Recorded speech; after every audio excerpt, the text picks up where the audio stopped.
ketemu lagi dengan kami dari seluruh Indonesia di kameramen Bung Taufik. Di sini Kang Gidang, kita kedatangan tamu tatap muka dengan Mbak Dinda Safitri.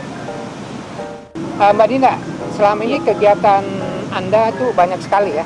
Saya to the point aja nih, kira-kira dari kegiatan artis, kemudian juga YouTuber, kemudian punya usaha media juga ya kalau tidak salah ya. Kemudian Anda punya usaha fashion juga. Itu bisa diceritakan kegiatan Anda selama ini? Iya, makasih Mbak Didang. Senang sekali bertemu sama Kang Didang hari ini. Ya, sebenarnya kalau dibilang masalah kegiatan ya ada aja sih kegiatan. Senang juga ada memang teman-teman mengajak saya berkegiatan ya bersama-sama. Dan profesi sendiri sebenarnya kalau dari basic sebenarnya saya itu perawat kan, gitu ya. Sebenarnya saya itu perawat, saya itu sekolah perawat. Ya saya dalam hidup ini mengikuti alur aja. Hingga sampai saat ini posisinya ya alhamdulillah bisa sama teman-teman saya belajar di media. Kemudian dari media ini bertemu dengan banyak teman-teman artis ya. Kebetulan ada bergerak juga di organisasi keartisan juga. Lalu untuk fashion saya dipercaya beberapa merek ya, beberapa batik terutama. Memang dari kecil saya suka batik. Bahkan sebelum adanya dulu Hari Batik Nasional ini, saya sudah dipercaya oleh Solo dan Jogja. Dan hampir setiap hari saya sudah memakai batik. Dan saya bersyukur pemerintah mengadakan ini ya, memutuskan ya, sehingga ada Hari Batik Nasional. Saya bersyukur sekali dan saya senang sekali karena itu adalah bagian dari budaya kita. Ya. Sampai sekarang saya masih dipercaya beberapa butik batik ya di Solo, Purworejo, Jogja, Sragen ya di wilayah Jawa Tengah. Mudah-mudahan nanti kedepannya lebih banyak lagi nanti untuk batik nih fashion. Saya senang juga karena ini kan untuk melestarikan budaya kita ya kan ya. Kalau masalah metafisik itu ada satu perjalanan kita. Dan kalau dari kecil sih memang sudah ada sih Kang dari kecil kalau masalah dibilang indera keenam ini dulu tanpa sengaja juga sih. Kalau kita ini kan nggak tahu kalau kita punya sesuatu gitu kan sebenarnya nggak ngerti. Tapi kan dulu ada nih cerita tetangga saya itu ada yang agak nggak inilah maksudnya secara ya pemikirannya nggak kurang lah Kang ya.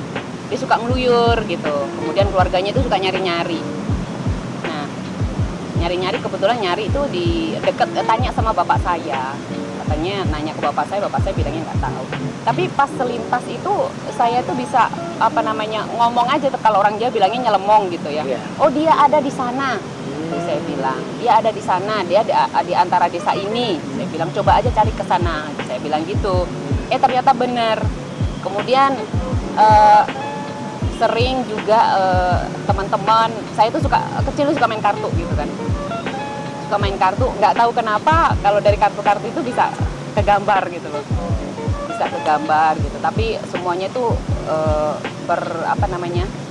berlangsung ya bertahap-tahap lah gitu ya. Nah, itu kita simpan aja dulu. Iya. Artinya nanti biar pemirsa penasaran. Tapi saya ingin bicara yang batik tadi, Jen. Oh, batik ya. Nah, kalau kita kembali ke batik, kita batik dulu. Nah, kira-kira bagaimana sih perkembangan batik kita sekarang ini? Karena kebetulan saya bicara sedikit, saya pernah cerita sama kita. Iya. Kakek nenek saya itu pedagang kain dulu gitu ya. Jadi saya Iya.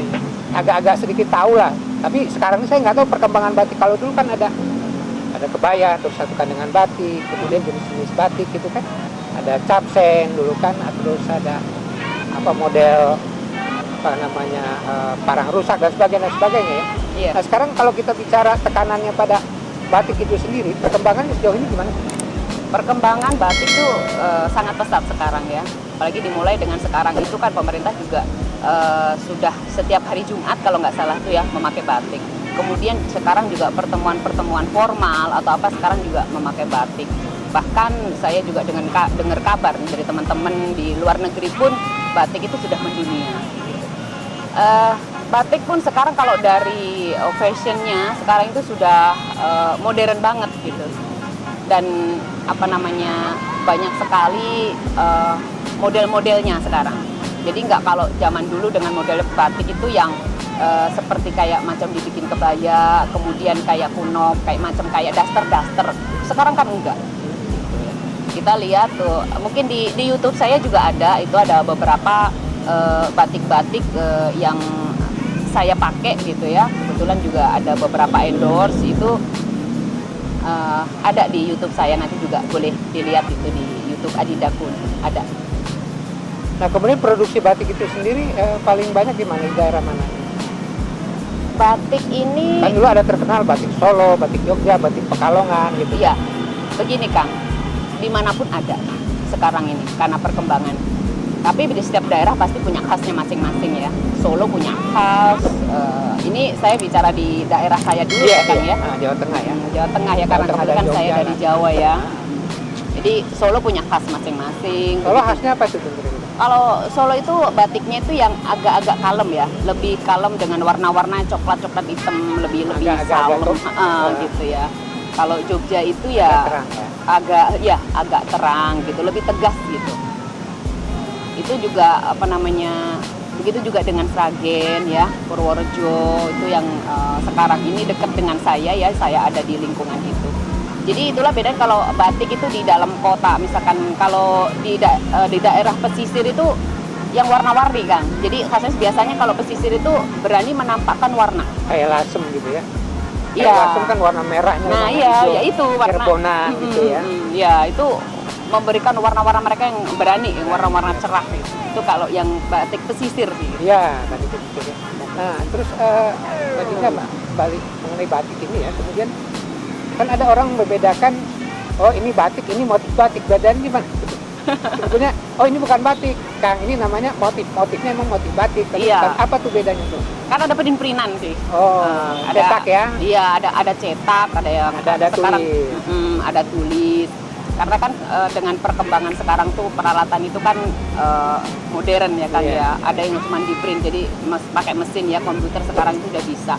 Nah itu tinggal dicetak seperti itu Nah, aja. untuk menentukan kualitasnya itu gimana, Jeng? Oh ini paling bagus, cetak dan tulis itu apa beda? Apa beda gaya, beda harga, atau memang beda kebagusan, tingkat kualitas bagusnya, atau seperti apa? Tradisional sih sekarang lebih itu ya, karena kan memerlukan apa namanya imajinasi. Canting gitu ya? Iya, canting ya, imajinasi, kemudian dengan apa ya, pakai hati lah ya gitu, pakai perasaan kan bikinnya dengan secara manual gitu. Beda kalau dengan pakai mesin gitu kan, tinggal sekarang ini komputer apa segala macam kan. Iya. Lebih cepat lagi dengan dibikin ini plek nah gitu bisa langsung jadi. Tapi kalau dengan yang tradisional itu lebih mahal, dan pemilihan bahan-bahannya kan berbeda-beda. Ada katun, ada juga yang sutra. Iya. Nah seperti Tergantung itu. bahannya juga ya. Dan itu pun mempengaruhi dari harganya pastinya. Nah, Jeng Dinda di dalam komunitas batik, dalam produk batik ini perannya di mana kira-kira? Saya fashion, Oh, saya fashion, ya. model sih. Oh, untuk Biasanya model batik saya ya. model, ya biasanya pakai saya untuk mempromosikan model-model dia. Tapi saya juga diminta untuk saran-saran itu, masukan, misalkan untuk mendesain seperti itu. Kebetulan juga saya suka sih gambar-gambar batik gitu. Saya juga suka. Tapi sekarang itu saya salut dengan desainer batik ya. Mereka tuh punya imajinasinya itu kan. Sekarang Pak, perubahan dari itu sendiri corak batik ya, apa sih yang sekarang yang sedang ramai apa? Kalau dulu kan ya kebetulan saya tahu aja, cuma nggak begitu paham, misalnya artinya barang rusak atau gambar yang lain. Itu sekarang apa perkembangannya? Kalau yang Jeng pakai apa nih kira-kira? Apa ini saya lupa namanya. Kemarin dikasih tahu tapi saya lupa namanya ini. Tapi perubahan corak itu makin modern. Iya, makin bervariasi. Bervariasi lah. Ya, makin bervariasi. Ya tetap ada ya batik yang sekarang itu dipakai khusus untuk keraton ya kan, macam seperti itu masih ada lah, karena kalau zaman dulu katanya batik itu dipakai oleh kalangan keraton ya kan. lebih jadi punya khas ataupun kualitas ataupun apa ya Kang istilahnya ya Kang, ya tersendiri lah ini untuk kalangannya darah biru ada gitu level-levelnya ya. ya. Kalangan darah biru gitu. Nah, kemudian Jeng tadi kembali ya, kalau kita tadi bicara batik, kemudian Jeng tadi juga punya pengalaman dari kecil, katakanlah punya semacam indigo atau indra keenam ya. Ada orang hilang, itu Jeng kita bisa tahu nih ada posisi di sana gitu ya. Nah, tadi cerita Jeng, itu melihatnya kayak apa tuh? Yang terlihat lihat di air atau gambar gimana? Mimpi atau gimana tuh? Enggak, ya gini aja, semacam seperti terlintas aja gitu. Seperti terlintas gitu, atau begitu ada orang tanya, atau saya terlintas anak itu ada lagi berdiri atau lagi apa di suatu tempat gitu. Kemudian seperti ada apa ya perasaan gitu, oh di sini gitu, seperti kata hati aja gitu kan. Oh jadi ada terlintas itu bahwa di sini. Iya. Itu berupa suara apa gambar gitu? Ya kalau terlintas itu ya berupa gambaran yang nggak bisa saya katakan dari mana ya, penting saya tuh bisa melihat itu gitu loh. Ya kalau mata saya secara nyata gini kan nggak lihat, tapi kan mata batin ya kalau mungkin dibilangnya mata batinnya. Jadi seperti ada tergambar bahwa ada di sana seperti itu. Terus banyak juga dong sampai sekarang yang minta Jeng Linda untuk katakanlah melihat sesuatu atau membantu seseorang yang sedang ya minta bantuan lah melalui indra tadi. Ya saya ini hidup saya ngalir aja Kang. Sekiranya apapun yang bisa, yang ada sama saya ya, bisa bermanfaat buat orang lain, itu saya bersyukur dan saya senang sekali untuk bisa membantu. Ya ada aja sih Kang yang meminta saya untuk melihat-lihat suatu tempat-tempat tertentu gitu ya. Terus ada juga yang meminta saya untuk membersihkan misalkan satu kayak ada kantor gitu ya, dirasa mungkin ada mereka merasa ada yang tidak nyaman lah ya gitu ya. Karena kan memang kita hidup ini sebenarnya ya tidak hanya yang terlihat oleh mata. Yang tidak terlihat oleh mata kita itu kan ada. Gitu kan. Nah itu untuk menjaga katakanlah melestarikan ya di dalam diri Jeng Linda merawatnya supaya itu tetap ada ruatan khusus atau gimana? Kalau saya pribadi nggak ada seperti itu sih Kak. Ada ya? Memang kalau dari kecilnya saya terbiasa dengan puasa ya. Itu sudah kayaknya otomatis itu ya, sudah puasa dari kecil. Kalau sekarang ya saya puasanya ya ini aja. Kalau memang saya ada kerentak hati saya gitu, saya puasa. Karena percuma kan, kita udah kayaknya niat nih, saya puasa nih, saya pengen ini ya. Kalau misalkan melihat ataupun dengar dari siapa gitu, puasa 7 hari nih supaya apa gitu, bisa saja gitu. Tapi kadang belum 7 hari pun sudah bisa mencapai, bahkan lebih pun baru bisa mencapai seperti itu. Jadi nggak bisa itu nggak bisa kita tentukan kapan. Ini cerita yang juga terkait kemarin kita ngobrol-ngobrol kan bahwa peristiwa pandemi COVID-19 ya. Iya. Kalau Jeng Linda pernah bicara sebelumnya itu sudah katakanlah ada yang memberitahu ya, ada memberi isyarat. Iya. Itu gimana tuh ceritanya? Iya. Jadi waktu itu masih bulan sebelum tahun adanya COVID ya. Sebelum 2020 ya? Iya itu. Jadi saya memang waktu itu lagi meditasi. Saya meditasi di Candi Ceto kan. Memang Candi Ceto ini sudah seperti rumah saya merasakan sudah menyatu lah dengan diri saya gitu. Tempat main saya dari kecil. Saya kebetulan pulang ke rumah, Sragen ya? Ya ke Sragen. Jadi saya datanglah ke sana. Nah setelah saya meditasi itu ya terdapat gambaran adalah namanya gunung meletus, kemudian banjir, dan itu akan ada terus gitu. Itu akan ada terus. Tetapi ada sesuatu yang sepertinya mengguncang dunia gitu, mengguncang dunia baik mempengaruhi ekonomi, sosial, perkembangan gitu ya, kehidupan dunia. Bahkan kesannya seperti perang dunia ketiga gitu. Kalau dulu pakai senjata, nah ini nggak tahu nih apa kok bisa gitu. Tapi saya belum mendapatkan bahwa ternyata begitu selesai kesini adanya ya. COVID gitu loh, kan nggak nyangka juga karena kan kita tidak diberikan gambaran secara gamblang. Iya, Itu secara seperti detail ya. simbol-simbol gitu ya. Secara detail Simbol, nggak ya, ya? ada seperti ini, cuman kan persisnya apa nggak tahu. Tapi setelah jalan ke depan, kemudian nih, oh ternyata ini gitu. Nah itu kan teman saya bicara dengan teman saya waktu itu. Nanti akan ada ini, ada ini. Dia bilang kan, ah masa apa? Kasih tahu dong yang benar, ya saya seperti itu ya. Ya nggak ngerti saya mau cerita seperti apa, kita lihat aja nanti. Tapi ya akhirnya setelah adanya COVID itu, dia bilang, wah ternyata ini yang kamu bilang dulu itu ya, kamu bilang bahwa ini akan ada suatu hal yang mengguncang dunia. Ya ternyata COVID ini gitu. Nah, Jeng, itu peristiwa tadi COVID, apa peristiwa sebelum-sebelumnya pernah nggak Jeng juga mengalami, katakanlah mau ada gunung Merapi meletus yang di Jogja, ada bencana gempa, itu pernah nggak merasakan juga hal yang sama? Ada firasat-firasat seperti itu? Iya, ada Kang, saya itu gini, suka memperhatikan angin ya, kemudian langit ya, warna-warna langit gitu. Kemudian kadang-kadang saya kan rutin meditasi juga ya, saya rutin meditasi. Jadi kadang-kadang ada sesuatu tergambar oleh saya, banyaknya adanya api, kemudian asap hitam, kemudian banyak juga maaf ini yang meninggal juga gitu ya, keributan ya, keriuhan, kemudian debu, seperti itu sih. Itu pralambang sih Kang. Jadi pada saat seperti itu juga saya belum berani untuk bicara sebenarnya gitu. Tapi akhirnya kan kok saya punya firasat seperti ini ya gitu. Tapi kan akhirnya dari belajar karena menerima hal seperti itu kan saya menjadi mempelajari. Oh kalau dengan ini mungkin akan terjadi seperti ini. Seperti itu sih. Ada orang yang sering minta bantuan Jeng supaya untuk kayak gitu.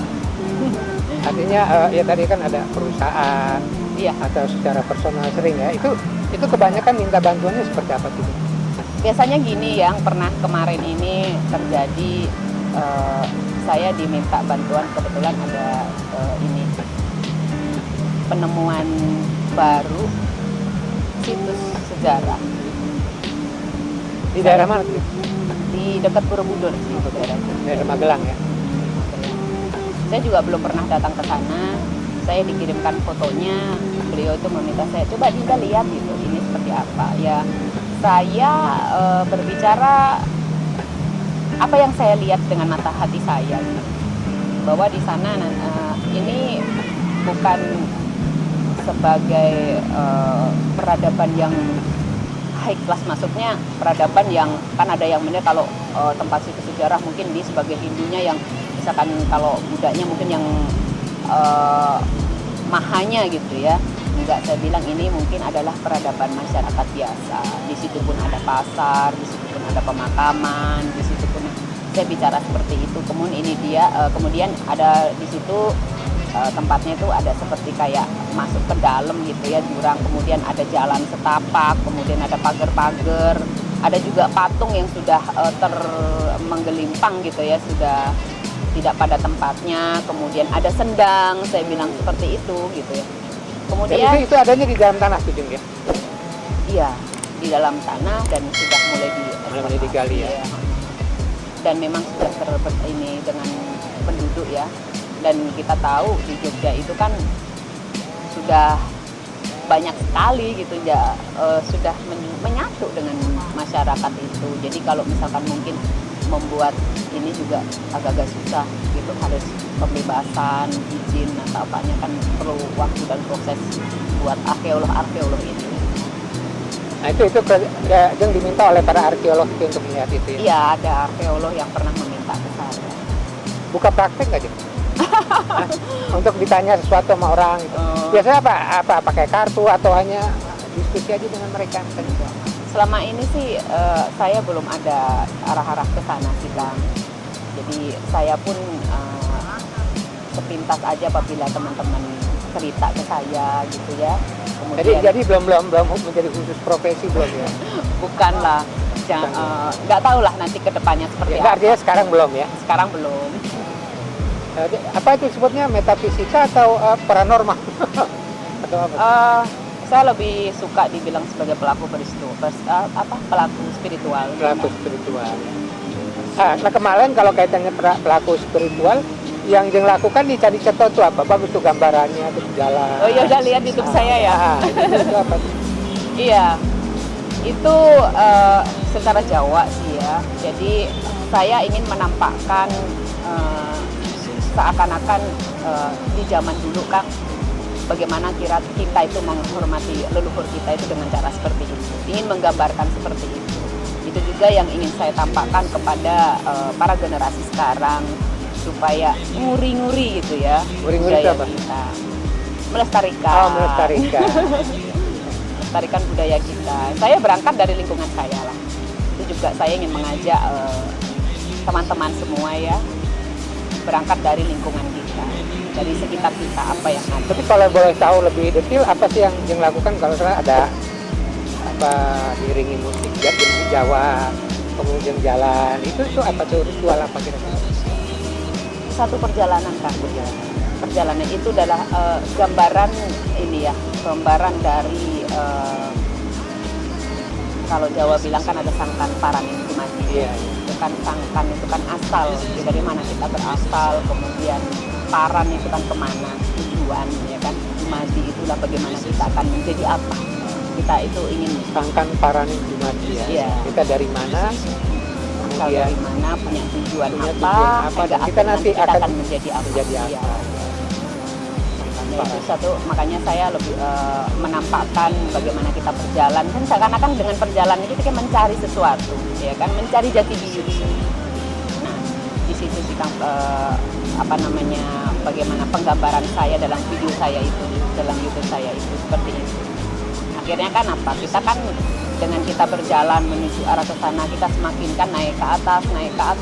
Pada saat kita naik ke atas itu seperti kita sekolah mau naik kelas, itu kan pasti mengalami hal-hal yang harus ada ujian. Nah, begitu juga dengan para pelaku spiritual gitu ya. Emang hambatannya apa tuh? Kendalanya atau apa yang menjadi mereka bisa atau tidak bisa menjalankan kita itu apa kira-kira? Kalau hambatan itu sendiri ataupun bukan hambatan, sebenarnya jangan dibilang hambatan ya kan. Iya. Kekuatan itu ada pada diri kita kan. Jadi kuncinya ada pada diri kita. Apapun bisa kita pelajari, bisa kita lakukan ya. Segimananya kita menerima, menjalani dan menyikapi. Kan bagaimana kita juga bisa bersikap bijaksana setelah menerima ya, menjalani satu hal ya, sepahit apapun ya, sesakit apapun yang dirasakan seseorang itu akan menjadikan spiritual ya, kekuatan spiritual bagi individu itu sendiri. Itu harga lebih pada budaya Jawa ya, atau tradisi Jawa yang berangkat tadi itu ya dari sangkan paraning Dumadi tadi. Nah, sejauh ini bagaimana sih generasi muda Jawa sendiri dalam melihat tradisi seperti itu? Iya, sebenarnya di tempat-tempat tertentu gitu ya, masih tradisi-tradisi itu, walaupun sekarang ini seakan memudar ya kan, dengan terpaan-terpaan budaya-budaya dari luar ya, apalagi sekarang ini dengan zamannya digitalis, jadi banyak sekali anak-anak muda sekarang dengan melihat ya, dengan budaya-budaya dari luar, jadi ikut-ikutan. Padahal sebenarnya leluhur kita itu punya ajaran yang sangat luhur, yang bisa punya nilai dalam kita menjalani kehidupan ini mencapai kemuliaan. Itu kurang disadari ya, oleh generasi. Iya.